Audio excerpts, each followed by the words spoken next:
Jaguar cars for nearly 90 years have been a mainstay of the automotive landscape. From cars like the E-Type to the XJ, Jaguar has defined British luxury for almost a century. But Jaguar is struggling. After the golden days of the 20th century, Jaguar found itself at a crossroads. Hang on to its heritage, or as some would say, abandon it completely, taking a new direction. In one of the most audacious moves a car brand could make, Jaguar's new models disappeared from sale for an entire year, only to be relaunched like this. From the Jaguars of old to whatever this is. Many laughed, many cried. Jaguar was gone, replaced by something completely different. But things aren't always as they seem. Some have said this is more catastrophic than the collapse of MG Rover, another great British brand lost. Some have called it a travesty. Some think it's genius. Others have said it's another brand lost to so-called wokeness. But I think different. This is Jaguar's relaunch, ANALYSED. Hello everybody and welcome to this video. If you're not subscribed already, please make sure to do so. It really does help me out and you get to see more of this. More history videos, more car discussions and more projects like my Rover SD1 2600R. This is a video on what some have called Jaguar's catastrophic rebrand, or what some think is genius. Let me know in the comments below what is your opinion on Jaguar's rebrand. Make sure to like the video if you liked it and share if you want other people to see it. But without further delay, let's get into examining Jaguar's relaunch. Jaguar Land Rover, the company that owns Jaguar, were at a pivotal point at the beginning of the 2020s. The landscape of the motor car was changing. Thankfully for Land Rover, their model strategy had worked perfectly. The innovative and ever-advancing Land Rover models, such as the Range Rover, had continued their evolution, but with a quiet revolution. A clear new identity. Capability was one thing, but fashion was also another factor. Since Range Rover's collaboration with Vogue in the 1980s and its immediate timeless design, Land Rover's strategy with all of its models was very fashion conscious. But not in the way you might think. The Land Rover and the Range Rover are free from trends aesthetically for the most part, but it is not free from technological trends or advancements. Land Rover's strategy with all of its brands was continuous evolution. It was ahead of the game anyway. The SUV is something it helped define, and something that has taken over the market. It had its core volume models, like the Evoque, and its aspirational flagship, the full-size Range Rover. The Defender had been modernised to great success. The Discovery had become a mainstay of middle-class family life. The Freelander, derided at launch, has now ascended to modern classic status. Land Rover's success was almost guaranteed, due to the sheer genius of its origin. Jaguar sadly was not so lucky. Its origins lay in the saloon car and the sports car. Legends like the E-Type, XJ220, and the 1980s boardroom phenomenon, the XJ40. But sadly, by 2000, Jaguar was a dying breed. It had tried to go down market with the X-Type, but to its higher end customers, it sullied the brand. It was known as a Mondeo in a frock. Next for Jaguar's brand evolution was the XF. The replacement for both the S-Type and the X-Type, a car that was incredibly good. It sold well for a saloon, but the market was changing. The crossover had picked up where the SUV had left off, destroying the saloon car's sales figures, and soon a whole new generation of motorists would accept the crossover as the default car buying option. It wasn't sleek, it wasn't elegant, it was utilitarian. It wasn't raw or thirsty like a Jaguar. It was predictable and economical. Jaguar had kept the same strategy in its model lineup for years, but the issue was, the model lineup of the high-end sports car and luxury saloon was falling out of fashion.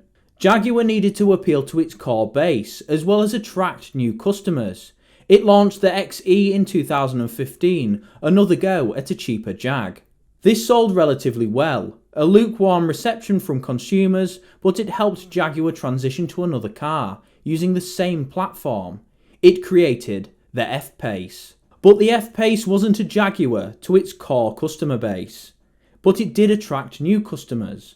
The issue was, the F-Pace had to contend with another mid-sized luxury crossover, the Range Rover Velar. The figures speak for themselves. The Range Rover outsold the F-Pace consistently. Next was the E-Pace, based on the same platform as the L551 Evoque. It simply couldn't get past its stablemate.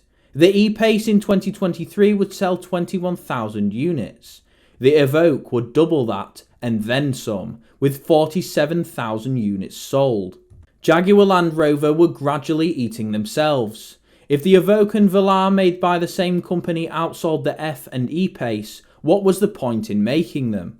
Next came the I-Pace, a fully electric Jaguar assembled in Austria. In total, this car would barely outdo the Evoque's single-year sales in 2023. During its entire production run from 2018 to 2022, it would only sell 52,000 units. You may think, what about their core base, the XJ and the F-Type? Well, they weren't doing too well either.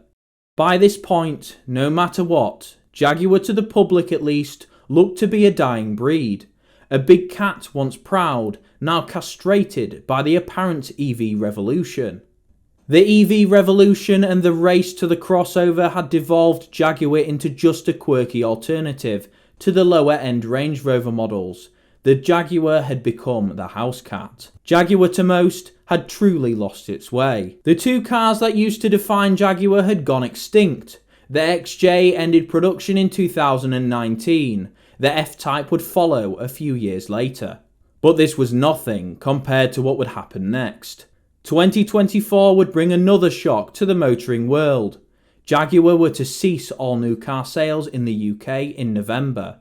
It was not to sell another car in the UK until 2026. Jaguar as a brand had never done this. It had been a consistent reminder of upper-class Britain for almost 90 years, but Jaguar needed reform. The justification from what I can see is simple. All Jaguar models at present were only selling a fraction of their comparable Range Rover models. Jaguar Land Rover needed something different. Rather than in the case of British Leyland competing with itself, it chose to shutter the Jaguar name for a complete rethink. What had made a Jaguar was supposedly not welcome in this world.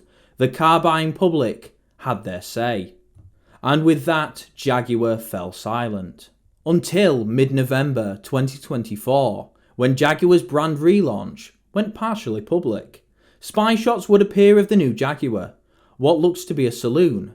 Jaguar looked to be going straight for Bentley and Rolls-Royce, with a luxury saloon. People were elated. Jaguar was back. But then, on the 19th of that same month, Jaguar would partially relaunch its brand. Gone was Jeremy Clarkson saying Jag and drawing out the A. The Jaguar, which evoked the verbs sleek, stylish, villainous, intimidating and stately, had been replaced. It was vivid, flamboyant, colourful, and not the Jaguar you remember. Gone is the vicious logo, replaced by two interlocking J's, more Gucci than Jaguar. Gone is the sleek, racy font, replaced with a modern, flat, rounded, seamless case-changing one. Jaguar has completely changed. For which though? For better or for worse? It's easy to point and laugh. This isn't the Jaguar we know or remember, but the Jaguar we think of remembering the mark has been dead a long time. This Jaguar is new, but it may be the last roll of the dice for the brand. This is truly do or die for Jaguar. The video is made in a way to allow us to draw our own conclusions. You can either draw outrage, or you can draw intrigue from the same video. It really is a brilliant piece of marketing.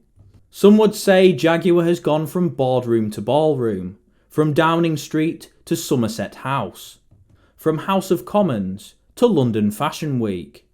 But there is one thing we must remember. When you think of Jaguar, you think of the XJR, you think of the XJ220, you think of the E-Type, you think of all the incredible Jaguars of old. You certainly don't think of the F-Pace, the E-Pace or the I-Pace. In order to live, the old Jaguar has to die. A line needs to be drawn. Jaguar needed a bit of shock therapy. If JLR and the Jaguar team can pull this off, this could be one of the most incredible transformations, for better or worse, in automotive history. Or I could be making a video about how it all went wrong.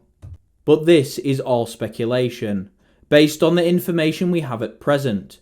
A 30-second video and some spy shots is not enough to define a brand. It's important though we don't lose sight of our past, but also our future as well. We cannot fall victim to deriding our own. Jaguar is a British brand. We shouldn't blindly support Jaguar Land Rover or any company or country for that matter. But we must exercise protectionism. If people continue to spread misinformation and judge productions not on their merit, but on preconceived notions, we may end up in a situation where the car buyer of the future is picking between a Geely or a BYD Seal. It's easy to dismiss this Jaguar as not the Jaguar of old and a shell of its former self. But Jaguar has been a shell of its former self for a long time. This just happens to be the seed planted by JLR that is beginning to blossom. The question is this flower that is about to bloom a beautiful English rose or simply another weed? And with that, it's the end of the video. What is your opinion on Jaguar's rebrand? Is it, as some say, catastrophic, or do you think something else?